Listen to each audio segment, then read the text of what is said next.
aujourd'hui, je vais clôturer cet enseignement en série que j'ai commencé et qui nous a pris presque 2 mois sur le thème Dieu, le secours qui ne manque jamais dans la détresse.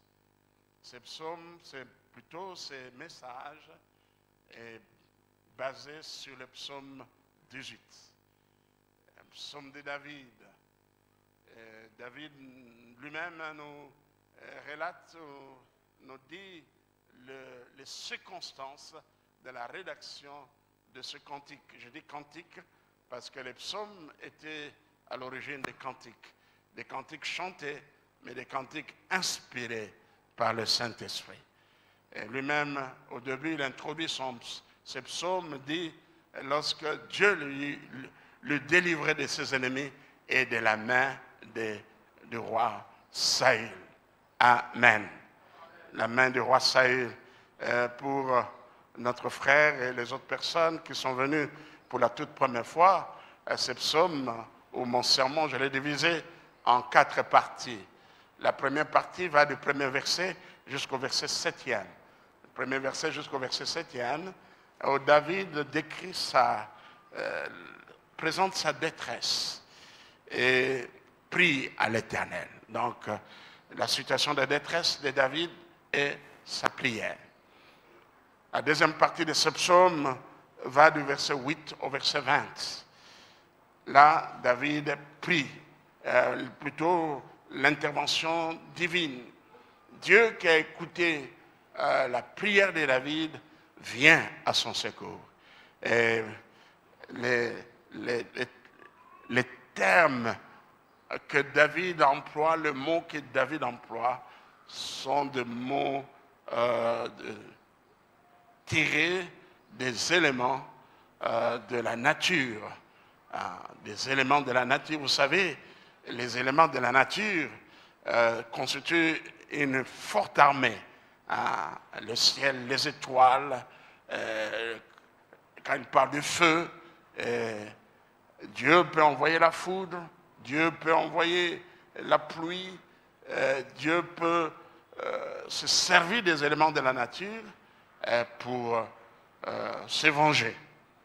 Pour se venger. Nous avons vu que dans l'Ancien Testament, Dieu a ouvert la terre et on a enterré des gens qui s'étaient révoltés contre Dieu. Amen. Comme je le disais dans ma prière, rien n'est impossible à notre Dieu. Alléluia. Rien n'est impossible à notre Dieu. Et voilà, l'intervention divine. Et la troisième partie de ce psaume va du verset 21 au verset 28. Là, David nous présente les raisons de l'intervention de Dieu en sa faveur. Pourquoi Dieu est venu au secours de David? Et nous avons vu les quelques raisons que David a avancées. Il a parlé, par exemple, de la pureté de sa main, la pureté de Dieu. Et nous avons parlé aussi de son humilité, l'humilité de David, et aussi de sa bonté, la pureté de David. Et nous avons parlé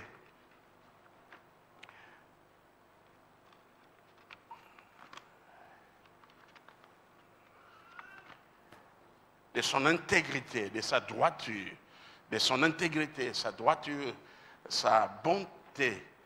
Et nous avons parlé aussi de son humilité, intégrité, pureté, bonté, humilité. Nous avons cité au moins 4 éléments, 4 qualités de David qui ont fait que Dieu ne reste pas indifférent au cri de son serviteur David. Amen. Amen. Dieu est venu vite à son secours. Et enfin, la 4e partie de ce message va du verset 29 jusqu'à la fin de ce psaume. Le dernier verset de ce psaume, c'est le verset 51. Ici, il s'agit du témoignage de David et sa louange à Dieu pour la victoire remportée. Amen. Prenons nos Bibles et nous voulons lire quelques morceaux de ce magnifique psaume, le psaume de David, psaume 18. Je vais lire d'abord le premier verset. Au chef de chantre, le serviteur de l'Éternel, de David, qui adressa à l'Éternel les paroles de ses cantiques, lorsque l'Éternel l'eut délivré de la main de tous ses ennemis et de la main de Saül. Amen. Le verset deuxième dit, je t'aime, ô Éternel, ma force, l'Éternel, mon rocher, ma forteresse, mon libérateur, mon Dieu, mon rocher où je trouve un abri, mon bouclier, la force qui me sauve, ma haute retraite. Verset 4. Je m'écris, loué soit l'Éternel, et je suis délivré de tous mes ennemis. Amen. Nous avons vu que la louange fait descendre Dieu. Dieu vient siéger au milieu de louanges de son peuple. Lorsque le peuple de Dieu, ou vous-même, lorsque vous louez le Seigneur, eh bien la gloire de Dieu descend. Amen. Lorsque vous louez Dieu de tout votre cœur, de tout votre cœur, vous le louez, vous l'adorez, eh bien lorsque Dieu se réjouit, Dieu aime la louange qui vient d'un cœur pur, qui vient d'un cœur sanctifié. Et lorsque vous le louez, eh bien Dieu descend. Quelqu'un a dit, la nourriture que Dieu aime, c'est la louange. Ce sont les actions de grâce. Et Dieu lui-même a fait des reproches au peuple d'Israël. J'en ai assez de vos holocaustes. Apportez-moi les actions de grâce. Amen. C'est beau de louer Dieu. C'est beau d'adorer le Seigneur. Vous savez, j'ai lu cette histoire.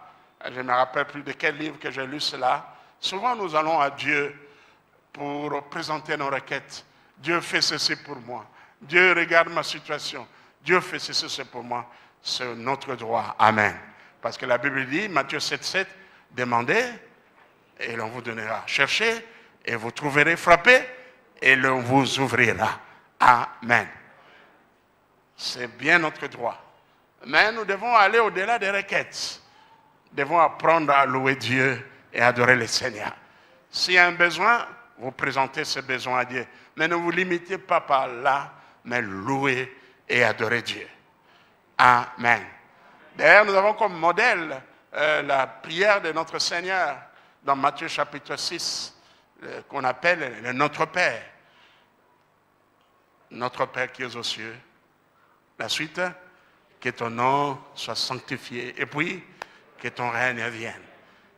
Que ta volonté soit faite sur la terre comme au ciel. On commence par louer Dieu. Et après, on peut présenter les besoins. Mais c'est notre Père. Cette prière se termine aussi par la louange. Amen.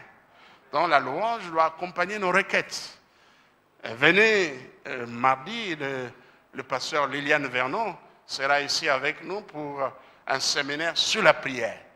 Je crois qu'il va présenter différents types de prières, mais je lui ai demandé aussi de marteler surtout sur la prière comme clé du réveil spirituel. Amen. Amen. Alors l'histoire que je voulais partager avec vous, on parle d'un président américain, je n'ai pas plus le nom en tête, mais un président américain qui avait l'habitude de recevoir les citoyens américains. Il avait un jour et une heure où il le recevait. Les gens faisaient des demandes d'audience. Bon, à qui la chance revenait, eh bien, ils étaient choisis. Parler peut-être pendant 15 minutes avec le président. Et ce président a remarqué que tout le monde, tous ceux qui sont venus, à qui il a accordé audience, ils venaient avec des problèmes. Moi, j'ai tel problème. Moi, j'ai un cas de maladie. Moi, j'ai besoin de ceci. Moi, j'ai tel projet, mais je n'ai pas d'argent.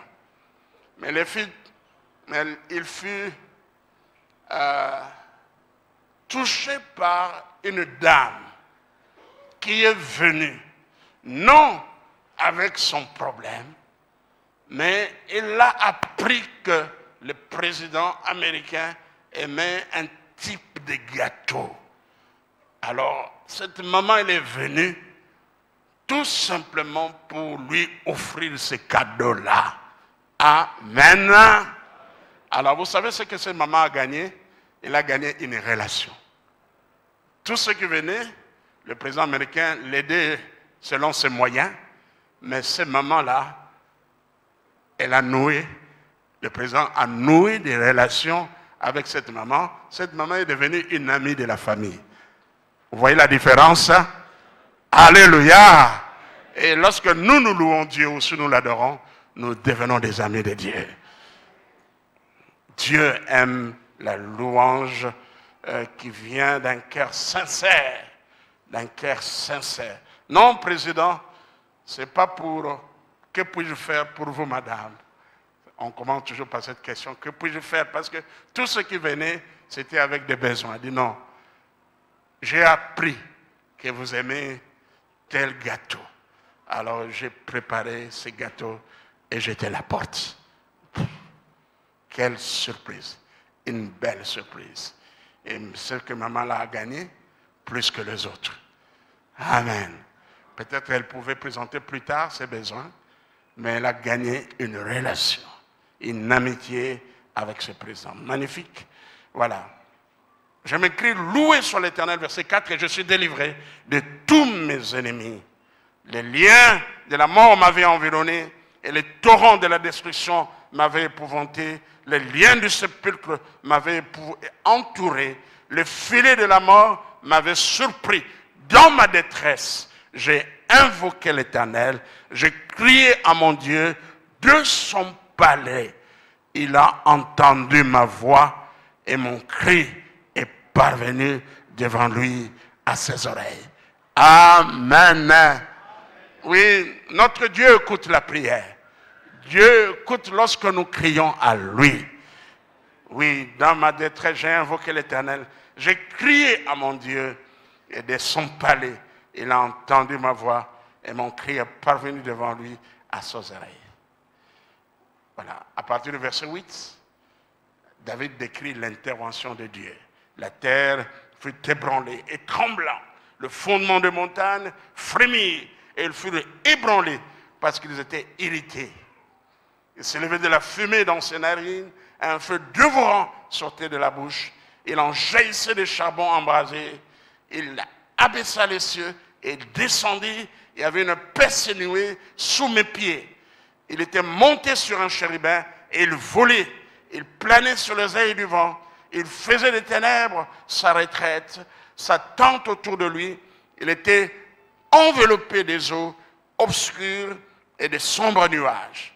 De la splendeur qui les précédait s'échappaient les nuées, l'encens de la grêle et des charbons de feu.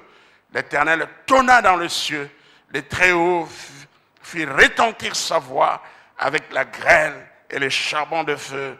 Il lança ses flèches et dispersa mes ennemis. Il multiplia les coups de la foudre et les mit en déroute. Amen. Quand je lisais cela, j'ai dit que si tu touches à loin de Dieu, tu touches à l'Éternel. Si tu touches à un ami de Dieu, tu touches à Dieu. Et sois un ami de Dieu. Développe une amitié intime avec Dieu. Alléluia. Alors, cette pensée m'est venue. On disait ça en lingala. Otumbuli ba mama. Otumbuli ba mama. Otumbuli mokonzi. Otumbuli mobuta à l'époque, non? Otumbuli ami de Dieu. Otumbuli mokonzambe. Vous croyez à cela? Vous pouvez dire un amen convaincant? Amen. Oui, ça c'est Batumbula qui un ami de Dieu. L'homme selon le cœur de Dieu. Dieu ne pouvait pas rester indifférent sur son trône. Dieu s'est levé parce qu'on a touché à quelqu'un qui lui appartient. on a touché à quelqu'un qu'il aime. Utumbuli lando, utumbuli nzambe. Amen.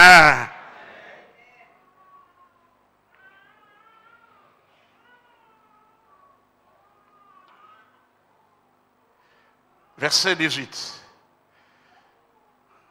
15 plutôt. Il lança ses flèches et dispersa mes ennemis. Il multiplia les coups de la foudre et les mit en déroute. Les lits des eaux apparurent. Le fondement du monde fut découvert. Par ta menace, ô Éternel, par le bruit du souffle de tes narines. Il étendit sa main d'en haut et il me saisit et me retira des grandes eaux. Il me délivra de mon adversaire puissant, de mes ennemis qui étaient plus forts que moi. En fait, nous avons dit ici que le diable est plus fort que nous, seul. Mais avec Jésus, nous sommes très forts, plus forts que le diable. Amen. Seul, on ne peut pas résister au diable. Seul, nous ne pouvons pas nous opposer aux démons. Ils vont nous dévorer, ils vont nous détruire. Mais gloire à Dieu parce que nous ne sommes pas seuls. Nous sommes avec Jésus-Christ. Alléluia. C'est Dieu qui combat pour nous. Exode 14, 14. L'Éternel combattra pour vous et vous gardez le silence. Amen. Vous vous rappelez ce que j'ai dit? C'est papa qui m'a dit qu'à minuit, il réveillait toute sa famille pour prier, pour un combat spirituel. Parce qu'à cette heure-là, que les démons, les sorciers sortent pour nous. Il a dit, ma papa, mais vous privez du sommeil pour rien, même de vos enfants. Ce n'est pas toi qui combats dans ce combat. C'est Dieu qui combat pour nous. Nous, il suffit de trouver un abri en l'Éternel. Il est effectivement notre abri. Dieu est notre forteresse. Amen. Lorsque vous dormez, dormez paisiblement. Je ne néglige pas la prière, mais prenez le temps de prier. Amen. Mais voilà, il peut arriver que la nuit, vous pouvez sursauter, mais c'est en ce moment-là que nous nous levons, nous exerçons l'autorité que nous avons au nom de Jésus-Christ. Amen. Et puis retournez au lit, dormez calmement. Personne ne vous touchera, parce que Christ est avec vous. C'est ça la vérité.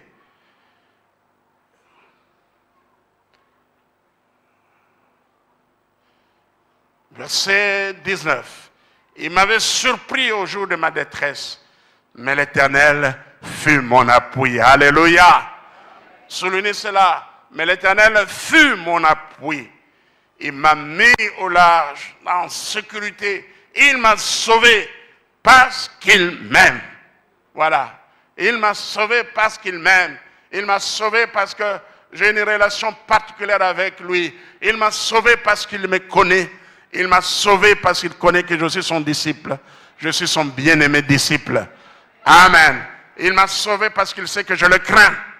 Il m'a sauvé parce que je lui appartiens. Il m'a sauvé parce que j'ai été racheté par le sang de Jésus. Amen. Il m'a sauvé parce qu'il m'aime.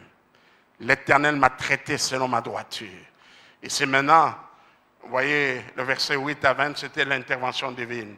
De 21 à 28, ici, David donne les raisons pour lesquelles Dieu l'a sauvé. L'Éternel m'a traité selon ma droiture. Il m'a rendu selon la pureté de mes mains. Car j'ai observé les voies de l'Éternel et je n'ai point été coupable envers mon Dieu. Toutes ces ordonnances ont été devant moi.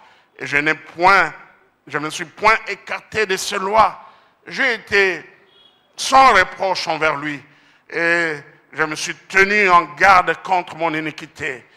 Verset 25. Aussi l'Éternel m'a rendu selon ma droiture. Amen. C'est là où je disais que lorsque vous marchez dans l'intégrité, eh bien, même si on vous accusait, tout cela, Dieu vous justifiera.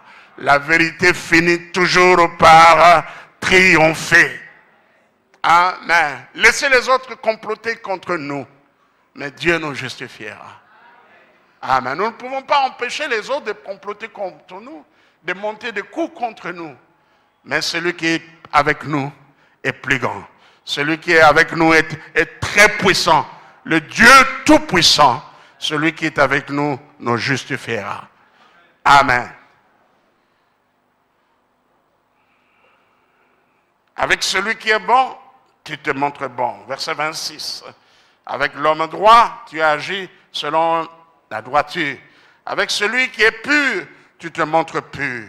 Et avec les pervers, tu agis selon sa perversité, pas la perversité de Dieu, parce qu'il n'y a aucun mal en Dieu.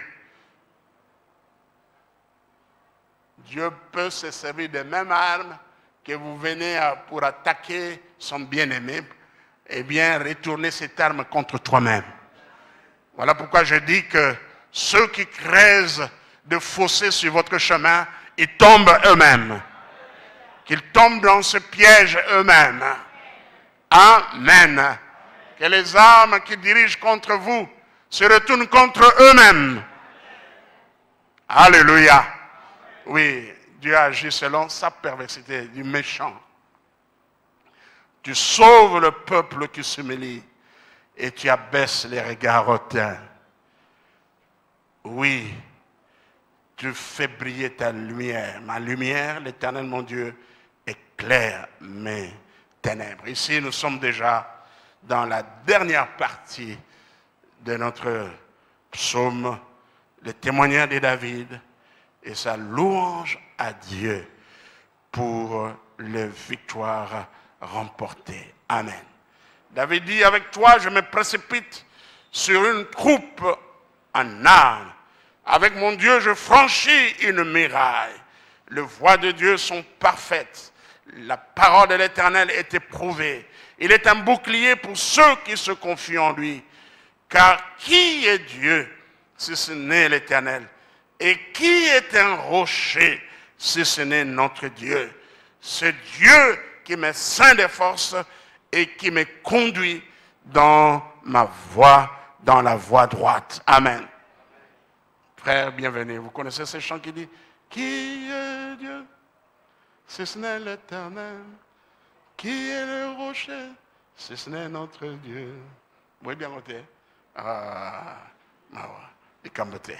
Sinon on allait chanter ça. Amen. Un magnifique chant tiré de ces psaumes. Qui est Dieu si ce n'est l'Éternel? Qui est le rocher si ce n'est notre Dieu? C'est Dieu qui me ceint de force et qui me conduit dans la voie droite. Amen. Je crois que le dimanche dernier, nous nous sommes arrêtés ici et nous avons parlé des dons et de l'autorité que Dieu a donné à David. Et David rappelle à Dieu dans ses cantiques ce que le Seigneur, Dieu lui a donné l'autorité. Dieu nous a donné le pouvoir de marcher sur les serpents, sur les scorpions et sur toute la puissance de l'ennemi et rien ne pourra nous nuire. Quelqu'un croit à cela? Alléluia. Y a-t-il quelqu'un qui croit à cela? Que Dieu nous a délégué son autorité, Jésus-Christ. Et le diable ne peut résister à cela. Merci Seigneur. Que le nom du Seigneur soit béni.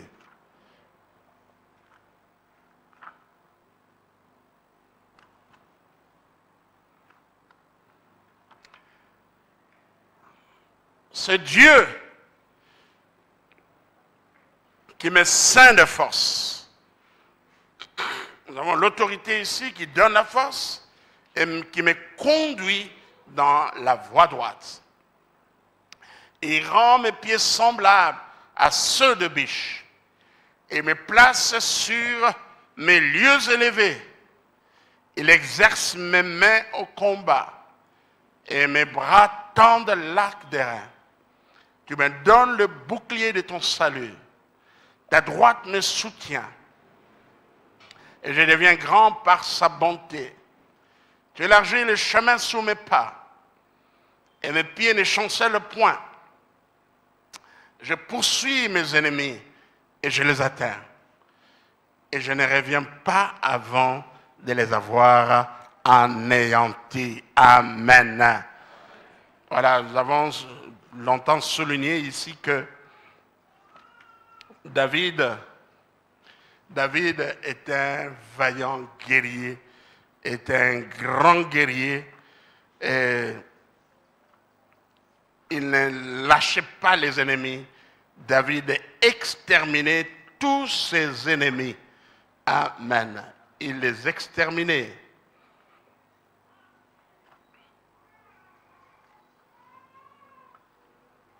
Je vais retrouver les pages là où nous sommes arrêtés.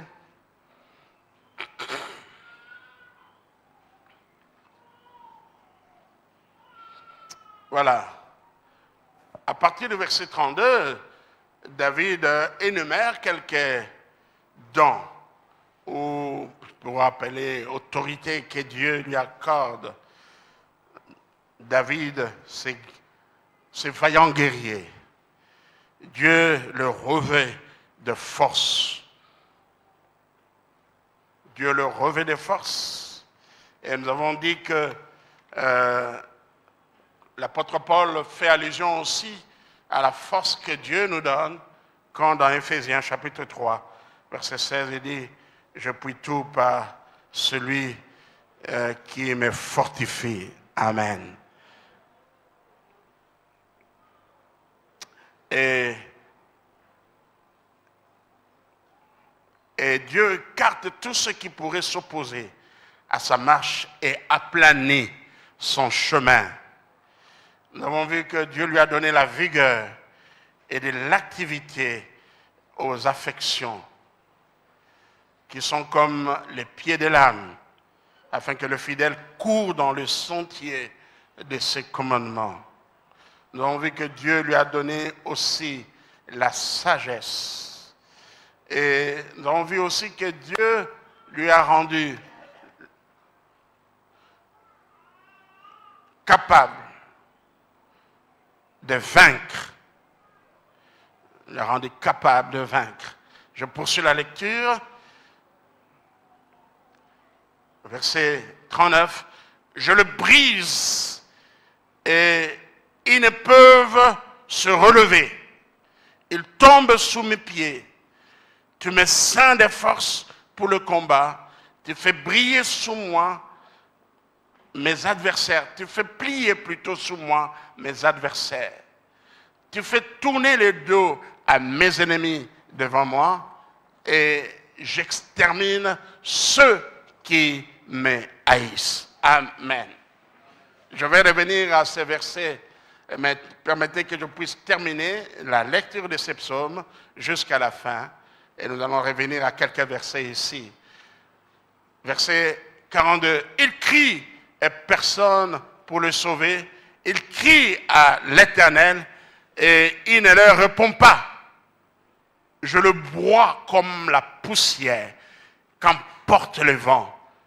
Je le foule comme la boue de roue. Tu me délivres des dissensions du peuple. Tu me mets à la tête des nations. Un peuple que je ne connaissais pas mais t'a servi. Ils m'obéissent au premier ordre. Les fils de l'étranger me flattent. Les fils de l'étranger sont en défaillance. Ils tremblent hors de leur forteresse. Verset 47, est-ce qu'on peut lire ensemble le verset 47? Allons-y. Vive l'Éternel, béni soit mon rocher, que le Dieu de mon salut soit exalté. Amen. Le Dieu qui est mon vengeur, qui m'assujettit le peuple, qui me délivre de mes ennemis, tu m'élèves au-dessus de mes adversaires. Quelqu'un peut dire Amen. Tu me sauves de l'homme violent. C'est pourquoi je te louerai parmi les nations, ô Éternel, et je chanterai à la gloire de ton nom. Il accorde de grandes délivrances à son roi, et il fait miséricorde à son oint, à David et à sa postérité. Amen. Alléluia. Voilà. Je crois qu'une partie, nous sommes dans la dernière partie Il a les témoignages de David et sa louange pour la victoire remportée. Nous avons touché déjà certains éléments ici. Et verset 36, il me donne le bouclier de ton salut. Ta droite me soutient. Et je deviens grand par ta bonté. Paul, dans Éphésiens, parle du salut comme le bouclier plutôt de la foi. Le bouclier de la foi. Et il parle du casque de salut. Nous sommes dans Éphésiens, chapitre 6. Je crois que nous pouvons lire cela. Éphésiens, chapitre 6.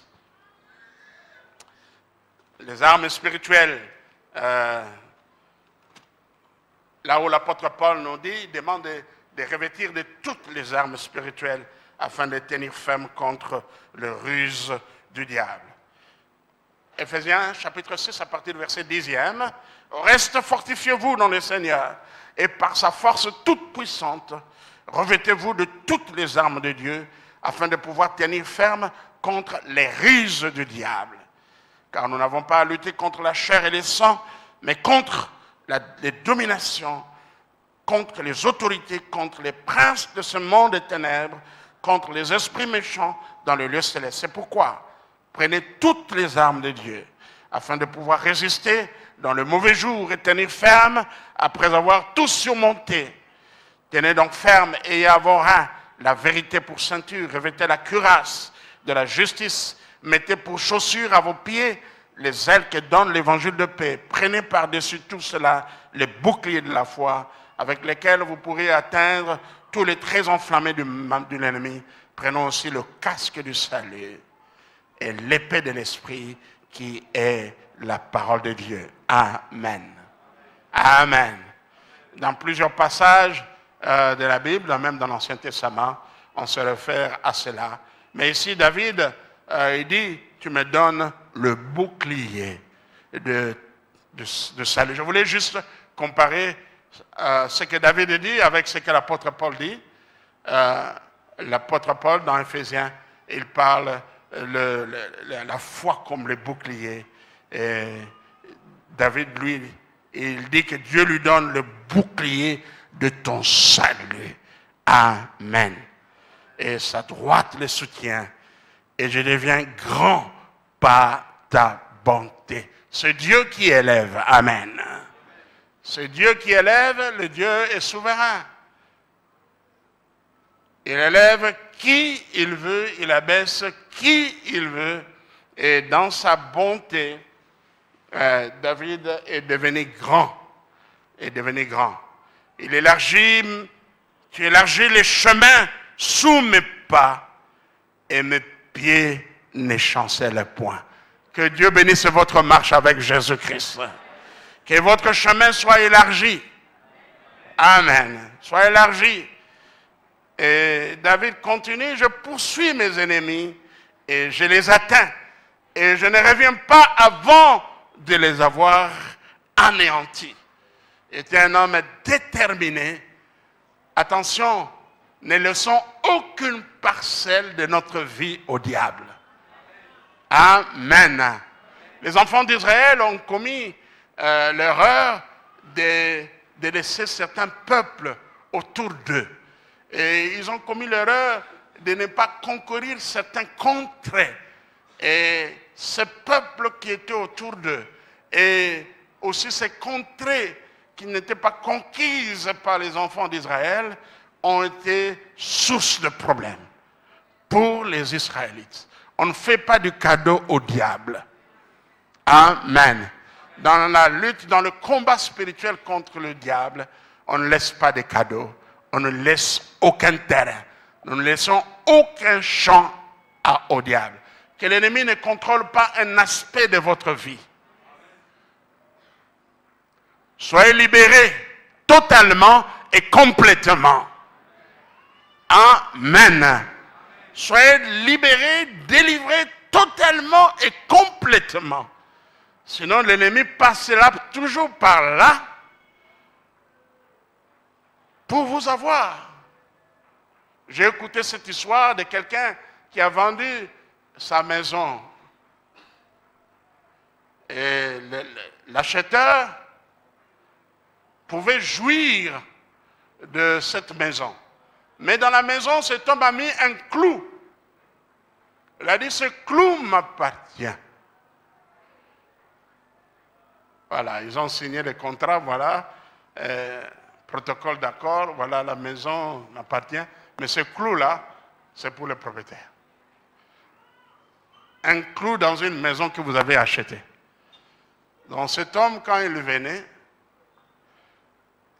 il pouvait amener des gibiers qu'il a pu chasser dans la forêt, mais amener n'importe où, accroché à ce clou-là.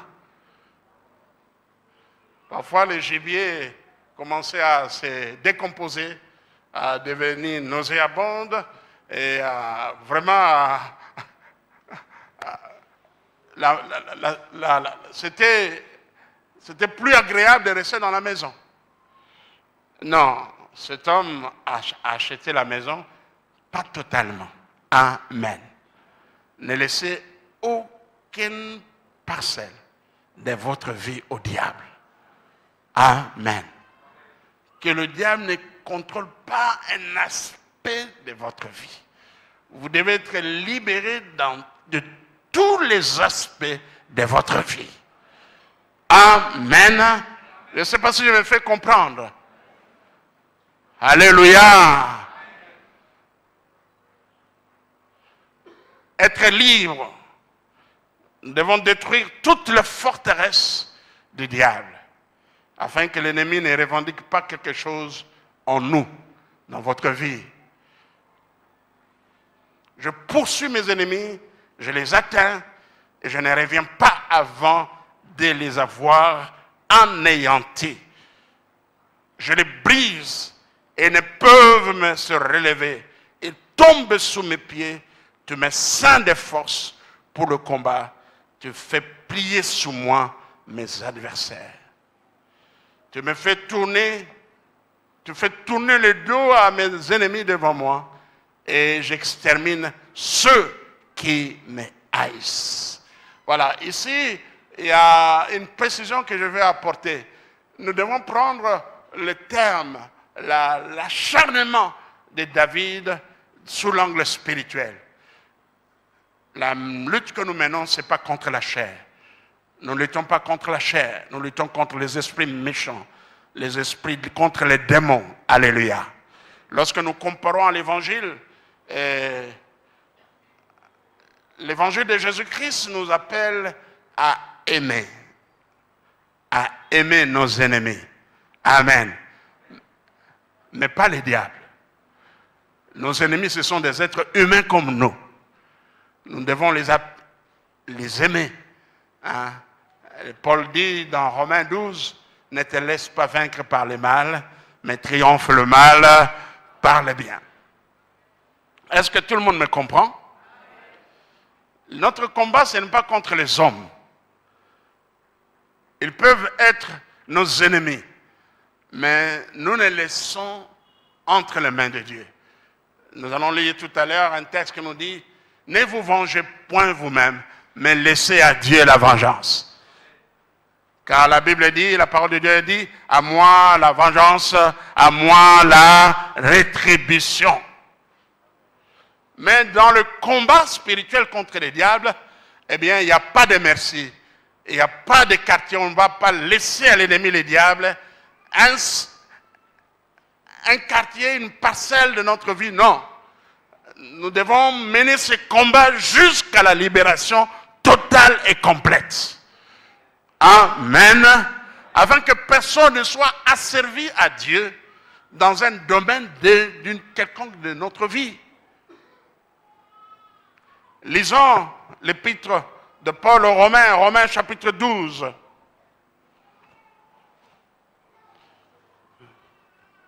Romains chapitre 12.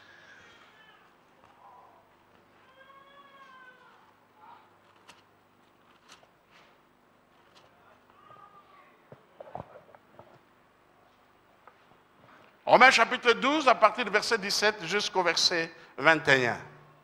Romains 12, 17 à 21. Ne rendez à personne le mal pour le mal. Recherchez ce qui est bien devant tous les hommes.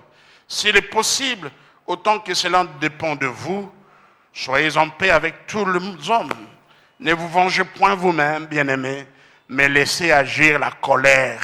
Car il est écrit, à moi la vengeance, à moi la rétribution, dit le Seigneur. Amen. Mais si ton ennemi a faim, quoi? Donne-lui à manger. S'il a soif, donne-lui à boire.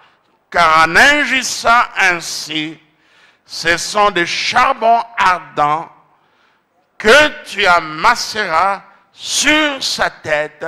Ne te laisse pas vaincre par le mal. Mais quoi?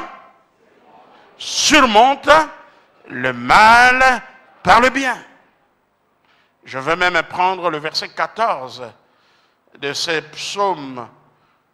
Bénissez ceux qui vous persécutent, plutôt de ces Romains 12, verset 14. Romains 12, verset 14. Bénissez ceux qui vous persécutent. Bénissez et ne maudissez pas. Amen. Amen. Alors, il faut bien interpréter l'Ancien Testament. Voilà pourquoi certaines fausses doctrines sont entrées dans l'Église, de l'imprécation, c'est-à-dire de jeter des mauvais sorts, Akoufa, Nzamba Bomaye. J'ai écouté un homme de Dieu, c'est le pasteur, pour être vrai, c'est le pasteur Molanga qui l'a rapporté. Moi aussi, j'ai écouté plus d'une fois à la radio. Voilà, quelqu'un qui appelle, vous savez, ces émissions où il y a des auditeurs qui appellent. Voilà, dans un quartier, maman mokaza malamute, maman ngofaza na ndoki, yena zo sala boyabi, lobby, maman na rola mukate. Arola mukate, akufa au nom de Jésus. Non, non, non. Ça, ce sont des imprécations que nous ne connaissons pas dans la Nouvelle Alliance. Amen. Il faut bien interpréter certains actes d'extermination que nous voyons du peuple d'Israël. C'était sur l'ordre de Dieu, c'était des ennemis de Dieu. Alors, le Seigneur demandait au peuple, eh bien, de ne épargner personne. Hommes, femmes, enfants, même des bêtes devaient être exterminés parce que tout était voué à l'interdit. Amen. Nous devons bien comprendre cela. Alléluia. Et nous devons classer cela dans le champ du domaine des combats spirituels. Mais lorsque quelqu'un est un sorcier, eh bien, nous allons prier pour sa conversion. Amen. Comme nous avons suivi dans le film La Transformation, il y avait un sorcier au Kenya, eh bien, qui avait des pouvoirs diaboliques, des grands pouvoirs du diable, et qui a soumis même les gens qui habitaient autour sous son emprise. Sous son emprise, rien ne marchait, rien ne valait dans ces pays, dans ces contrées-là. La pauvreté extrême. Ces sorcières étaient côtoyées par les politiciens, des hommes d'affaires, tout cela, qui venaient prendre auprès d'elles. C'est un pouvoir diabolique. Alors, les chrétiens qui priaient ont reçu la révélation que cette femme-là, qui était à la base de cela, et ils ont commencé à prier. Vous qui étiez là, vous vous rappelez? Ils ont prié. Ils ont prié pour que cette femme se convertisse ou bien qu'il quitte cette contrée-là. Et c'est ce qui est arrivé. Il a quitté. Elle a quitté cette contrée. Oui, la prière. Alléluia. Face au combat contre le diable, nous devons prier. Voilà pourquoi j'invite l'Église l'Arche de l'Alliance à prier pour que les œuvres des ténèbres soient démasquées. Je dis que nous devons prier pour que les œuvres des ténèbres dans l'Église et dans les environs de notre Église soient démasquées. Et que ces sorciers, ces occultes soient dépouillés de leur pouvoir au nom de Jésus-Christ. Quelqu'un croit à cela? Il pouvait dire un amen de joie. Et c'est la prière qui fait fuir les sorciers. C'est la prière. Non, je ne vais pas prier pour que les sorciers meurent. C'est l'affaire de Dieu. Je vais prier pour qu'ils se convertissent. S'ils ne veulent pas se convertir, eh bien, nous laissons ces sorciers entre les mains de Dieu. Ils sont toujours châtiés par Dieu. Vous qui avez choisi d'être des disciples du diable, vous avez fait le plus mauvais choix que l'homme peut faire sur la terre. Vous avez choisi le camp de quelqu'un qui a été vaincu, de quelqu'un qui a été dépouillé à la croix. Venez à Jésus-Christ. Je dis encore, venez à Jésus-Christ. Merci Seigneur. Il ne crie personne pour le sauver. Quand Dieu vient frapper, qui veut sauver? Qui peut délivrer une âme de la colère de Dieu? Personne. Et il ne leur répond pas. Je le broie comme la poussière qui emporte le vent. Je le foule comme la boue des rues. Tu me délivres des dissensions du peuple. Tu me mets à la tête des nations. Un peuple que je ne connaissais pas, mais a servi. Alléluia. Voilà Dieu qui donne l'autorité. Dieu qui élève David. Ce peuple est asservi. Ils m'obéissent au premier ordre. Le fils de l'étranger me flatte. Amen. Les fils de l'étranger sont en défaillance.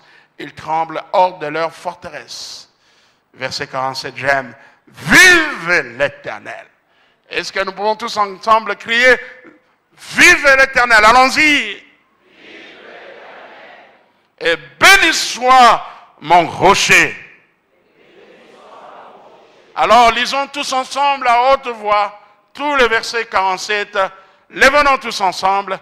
Vive l'Éternel et béni soit mon rocher. Que le Dieu de mon salut soit exalté. Lèvons-nous tous ensemble. Lèvons-nous tous ensemble. Nous allons terminer ici. Alléluia. Merci Seigneur. Que le nom de Yahweh vive à jamais. Amen. Lisons tous ensemble. Allons-y. Vive l'Éternel. Béni soit mon rocher. Que le Dieu de mon salut soit exalté. Est-ce qu'on peut acclamer pour la gloire de notre Dieu?